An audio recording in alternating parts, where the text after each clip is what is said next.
Ассалому алайкум. Бинандагони барномаҳои илм ва технология дар шабакаи Тажлаев.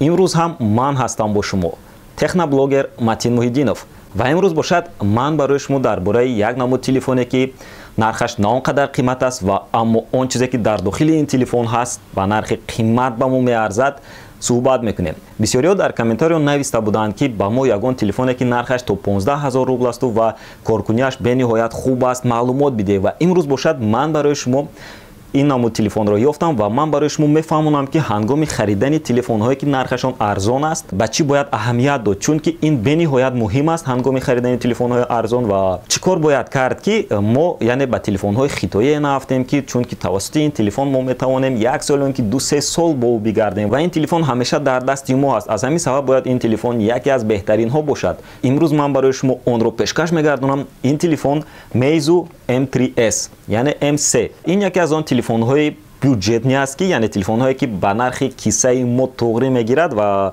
начинкааш бошад он чизе ки дар дохили ин телефон ҳаст, он чизе ки ин телефон карда метавонад аз нархи худаш бениҳоят хубтар аст. Ва мо ҳоло онро мекушоем ва мебинем ки вақте ки мо онро харидем ба мо дар дохили ҳамин телефон чӣ равон кардан, яъне сертификат аз мағоза 500 рубл скидка кардан ва боз дар дигар маротиба агар харем боз 500 рубли дигар арзонтар. Хай ин ҳамаш реклама, бинандагони азиз.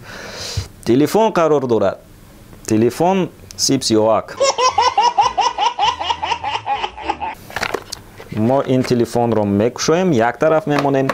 Дар дохилаш симча барои гирифтани симкарта ва флешкарта, ҳар хел ҳуҷҷатҳо, чек ки дар он нархи телефон навишта шудааст. Барои шумо ба ман савол шояд бидиҳед ки нархи телефон чӣ қадар аст. бинандагони азиз, нархи ин телефонро мо аз мағозаи интернетӣ бо нархи 8700 рубл харидорӣ намудем.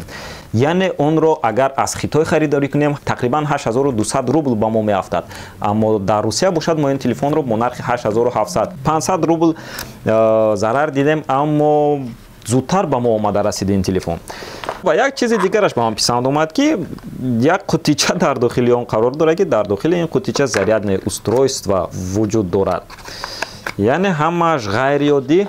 ҳоло мо ҳама ин чизҳоро ба як тараф мегузорем ва мегузарем ба қисми асосӣ.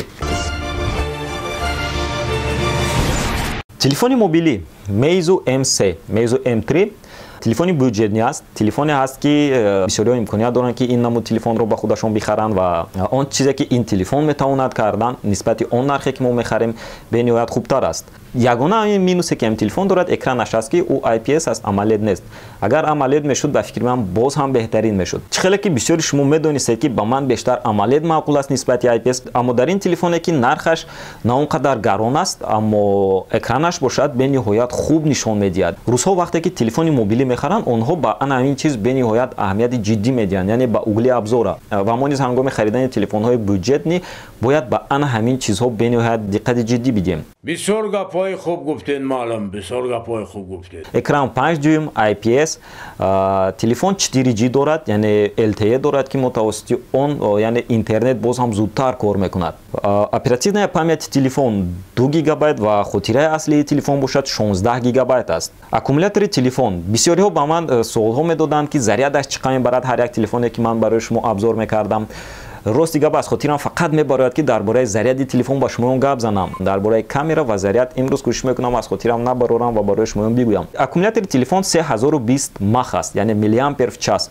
ва дар 3020 мах ба фикри ман бо экрани IPS ва диагонали 5 як рӯз пурра мебарад. барои занг задан истифода барем 2 рӯз мебарад. вақте ки мо бо он интернет даромадему бозӣ кардему переписка кардему дигар корҳо кардем, яъне дар давоми рӯз мо онро активно использоват кардем. дар ин ҳолат бошад заряди телефон шояд аз субҳ то бегоҳ барад. нисбати нархе ки ҳамин телефон дорад ба фикри ман бениҳоят хуб аст, имконияти хуб аст. разрешение экранаш бошад HD аст, яъне 1280 ба 720 пиксел ва бо ин хел диагонали хурд бо IPS экран ва бо чунин аккумулятор ин телефон бояд ба шумо ҳамчун бародар хизмат кунад.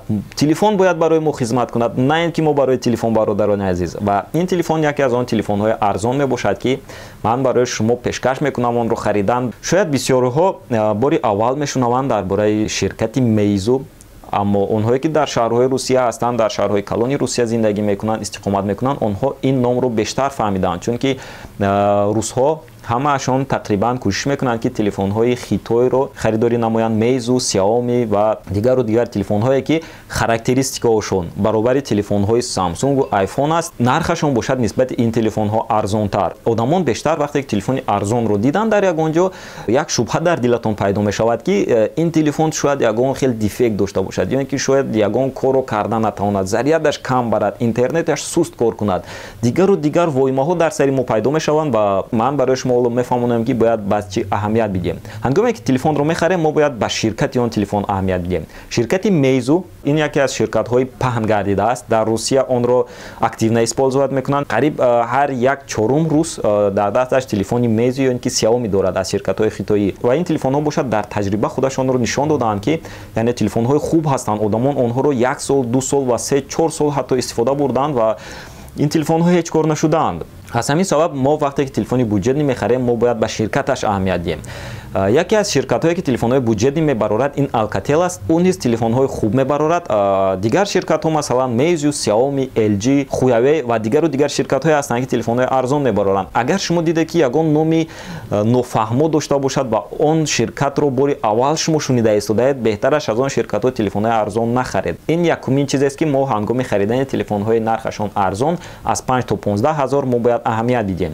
дигар чизе ки мо бояд аҳамият бидиҳем ба оперативная памят ва хотираи аслии телефон. Телефоне ки мо аз 5 то 15 ҳазор мехарем, бояд хотираи аслияш 16 гигабайт бошад ва оперативная памяташ 2 гигабайт бошад. Телефоне ки аз 2 гигабайт кам аст, андроиде ки андроидаш баланд аст, оперативная памяташ аз 2 гигабайт кам аст, ӯ на он қадар хуб кор мекунад. ӯ ҳангоми истифода бурдан дар Instagram ё ки ВКонтакте шистан на он қадар хуб аст. барои ҳамин мо бояд аҳамият бидиҳем, яъне ки хотираи аслии телефон бояд аз 16 гигабайт боло бошад ва оперативная памяти телефон бояд аз 2 гигабайт боло бошад. экрани телефон аз 4,8 дюйм болотар бошад. аккумулятори телефон аз 2500 мах болотар бошад. чунки аз 2500 мах поён аллакай ин телефонҳое ки бениҳоят арзон ҳастанд истифода мебаранд. дигар чизе ки мо бояд ҳангоми харидани телефонҳои нархашон арзон аҳамият бидиҳем, чӣ хеле ки дар забони русӣ мегӯянд, русҳо ин чизро бениҳоят хуб истифода мебаранд ва бениҳоят диққати ҷиддӣ медиҳанд, ин угли абзор аст. ба забони тоҷикӣ рости гап намедонам чӣ хеле онро тарҷума кунам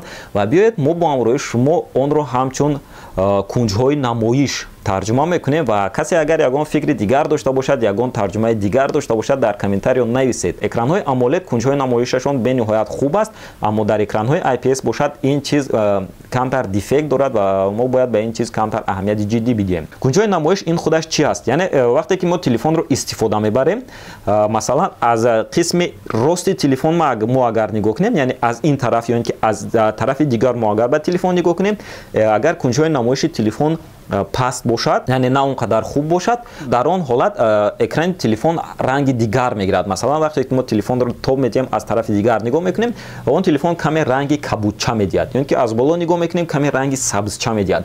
яъне ин на он қадар хуб аст вақте ки телефон аз ҳар тараф ҳар хел рангҳо медиҳад ва мо он чизе ки дар асл дидан мехоҳем, масалан филм тамошо мекунем ё ин ки дар интернет мешинем, аксҳоро тамошо мекунем, вақте ки каме аз боло нигоҳ мекунед ва аз тарафи дигар нигоҳ мекунед, ӯ бошад ранги ҳамон чизро дигар мекунад. яъне ин маънои онро дорад ки экрани ҳамин телефон нархаш бениҳоят арзон аст, экрани на он қадар хубро дар ин телефон истифода бурдан ва кунҷҳои намоишаш бошад безеб аст. аз ҳамин сабаб бояд ба кунҷҳои намоиши телефон мо бояд аҳамияти ҷиддӣ бидиҳем. вақте ки мо бинем ки агар дар характеристикаи ҳамон телефон навистагӣ бошад ки экранаш AMOLED аст, шумо метавонед ба кунҷҳои намоиш аҳамият ҳам надиҳед, чунки ҳама экранҳои AMOLED онҳо кунҷҳои намоишашон хуб аст. аз ҳамин сабаб бинандагони азиз, ҳангоми харидани телефони мобилӣ бояд ба ин чиз аҳамияти ҷиддӣ дод.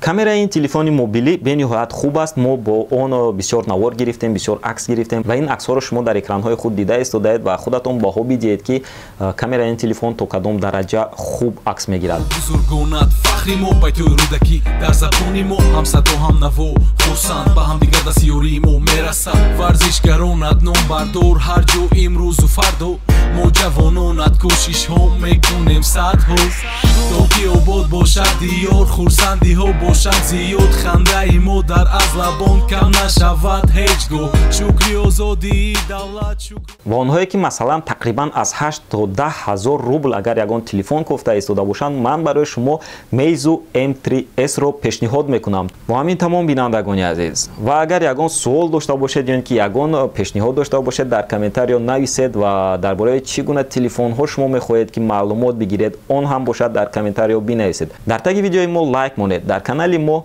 дар YouTube подписаться кунед. мо бошем барои шумо ҳамеша кӯшиш мекунем ки наворҳои нав ба нав баровардан бигирем. бо шумо будам ман, техноблогер Матин Муҳиддинов. хайр.